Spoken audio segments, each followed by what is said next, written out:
To you today about you and your soul, a co-op. I understand when I am in that space, then I know that my soul and I are a co-op, that we are a partnership. And that's what a co-op is. It's a partnership. And when we're in a true partnership, then it's a give and a take, but mostly it's us listening to our souls. When I listen to my soul,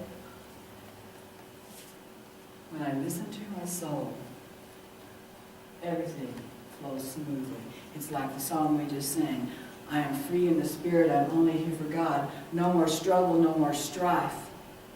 I let spirit run my life. When we are in that place of partnership with the divine, we have no struggle. And that doesn't mean that we don't have any problems. Because as long as we're in this flesh, we're going to have problems. That's the nature of it. But they don't have to be problems when we release and let go. Because we find that when we release and let go, when we listen to that voice in our heads, to that voice in our heart, and we heed it, it's not just a listening, it's a heeding. You listen, and then you do what it says, or you do what it says don't do. Just be still. Some of you know that I've spent the major part of the last 2 weeks in bed as often as I could because I've been sick. And I want to tell you why I've been sick. It's because my soul said it's time to rest. It's time to take some time and let's have a communication. And I said, I'm too busy, I don't have time. And guess what? My soul made it possible that I had the time. Because I didn't have the energy. And I didn't even have the thinking capacity to do some of the things that I wanted to do because my mind was just not there. My soul wanted me to rest so I could take the time to spend listening and communicating with it. And I kept fighting it. That's why I was sick, folks. Because my soul knew I needed the time out. I needed it physically, and I needed it spiritually. And so I got it. And whenever that happens, I know that's the reason. And every time I'm sick, I know that's the reason. Anytime that something has happened to me in my life, and I've had some pretty major somethings happen to me in my life, physically, emotionally, and every other way, is because I didn't heed the voice. My soul said, Gale, let's take some time here, and and so I had the time because my soul made it possible. So this is what I mean by you and your soul. You're a co-op. Is new thought, science of mind, relevant for the 21st century? And the reason I chose that topic,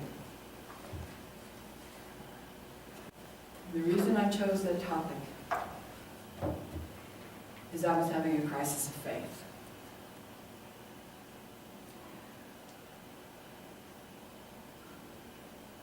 I would stand up here every week and talk to you about what I believed, about what I had researched, what I love about science of mind. And I wasn't seeing results in any area. And I wasn't seeing it in my life. I wasn't seeing it in your lives. The minute you walk out the door, you start talking about your ailments and everything else in the world. And I'm thinking, maybe this is not relevant for this time. Is it? Am I just teaching something that has nothing to do with this time that we're living in? And you know what I discovered after a year of research, and now since then, since I wrote this paper and since I received my doctorate, and since I was encouraged to expand my thesis into a book form, so I spent another year researching. I spent 2 years in a deep dive into new thought and quantum physics and epigenetics and positive psychology and the psychology of the mind-body connection. And I'm going to tell you, this is what I discovered. No thought is more relevant for today than it was when it was first discovered back in the early 1900s. It's more relevant. In fact, as you look at the newspapers and you hear all the garbage that's going on in the world, as we go through the stupidity of the last month with our government, new thought is the only answer for this world. That's what I believe. And what is new thought? New thought is that God is all there is. There's nothing outside of God. Quantum physics is proving this, not just supporting it, as they say in the sciences. It's proving there's nothing outside of God. They tiptoe around it. They say, you know, they call it the one, the mind, the 0 point field. They call it all sorts of things, but it comes all back down for me, what I call God, what some of us call spirit, what some of us call whatever name you give it. One psychologist actually calls it Sam, and there's a biblical reason for that, and I'm perfectly good with that. I like the name Sam for God.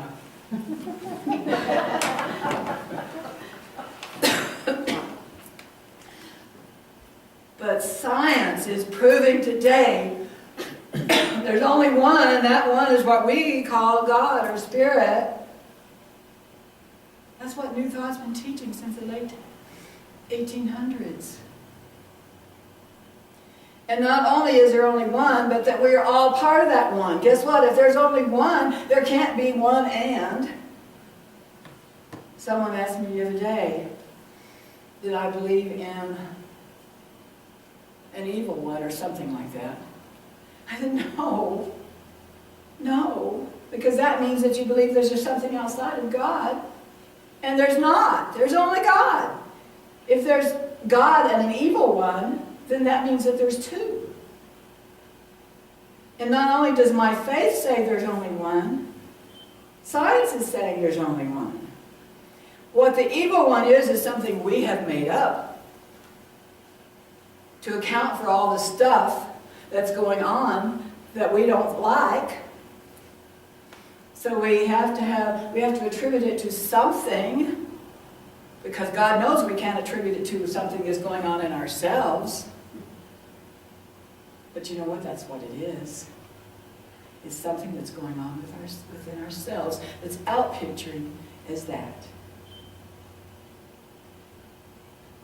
But you know what? That takes a lot of self-knowledge and self-responsibility to admit that what's going on in here is what I'm seeing out there. And oh my goodness, do you think I want to admit that? Do you want to think that I want to admit? Do you think that I want to admit that anything I don't like that's going out in the world is because of something that's going on in here, in my heart, in my mind, in my life, in something that I've been thinking? Oh, heavens, no. No. But guess what? It is.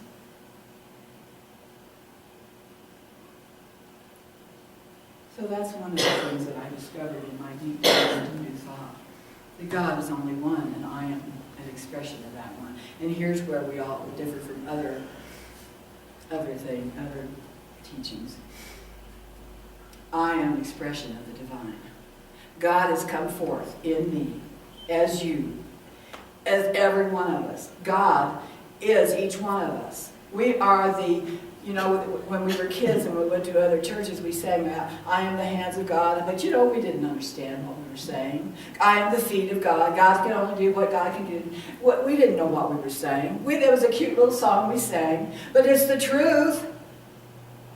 Did you know that? God can only do through you. That's the way it decided. God decided this is the way the universe is going to be. I'm coming forth as these humans, and I'm hiding myself in these humans, and I'm going to let these humans decide or discover for themselves their true divinity, and that's what we are. That's the other part. I knew it before, but I know it more now. That I am the divine. I am divine by birthright, and so are you.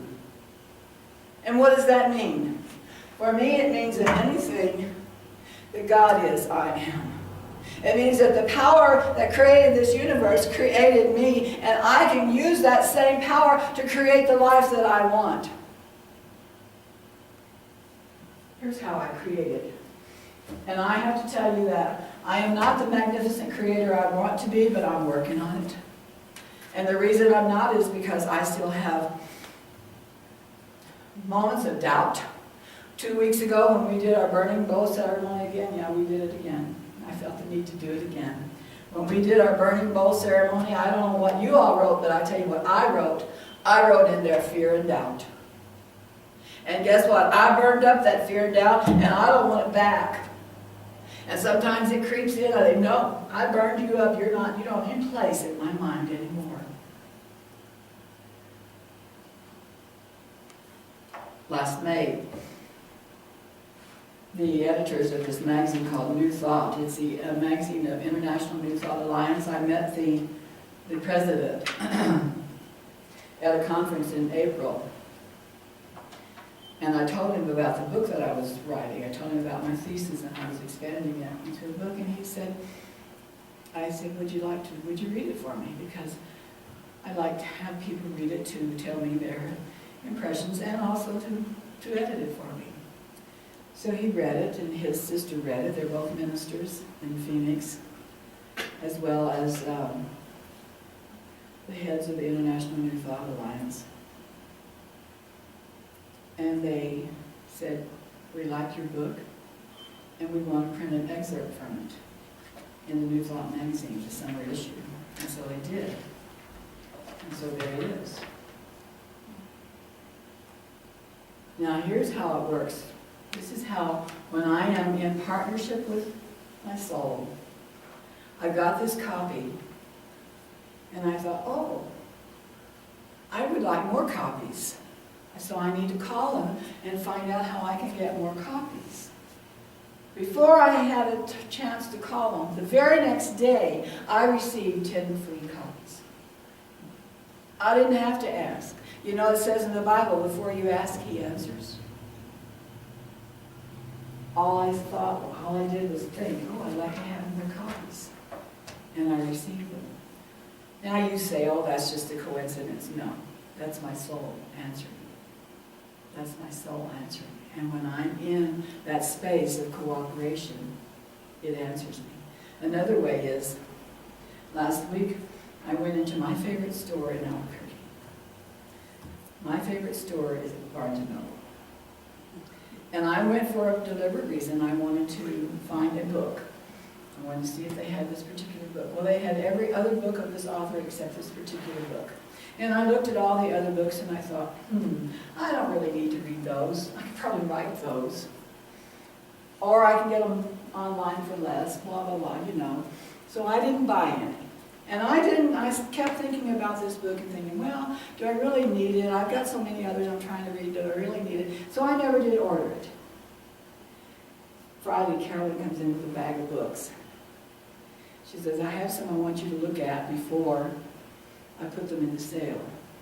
So I started looking through them, and I found this book. This is the book.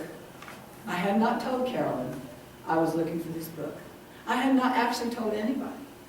I was just thinking about it. And here's this book in this bag of books that Carolyn brought in. Never read. It was one that she got for some reason, and she never read it, didn't feel the need to read it, or she had two or something, I don't know. Never read, never marked. Thank you, Carolyn. Thank you, universe. When you are in that place of cooperation with your soul, things happen. All you have to do is think. Because this is how we create our universe. We create it with our thoughts. And our thoughts and our words create feelings within us. And those feelings create a belief within us.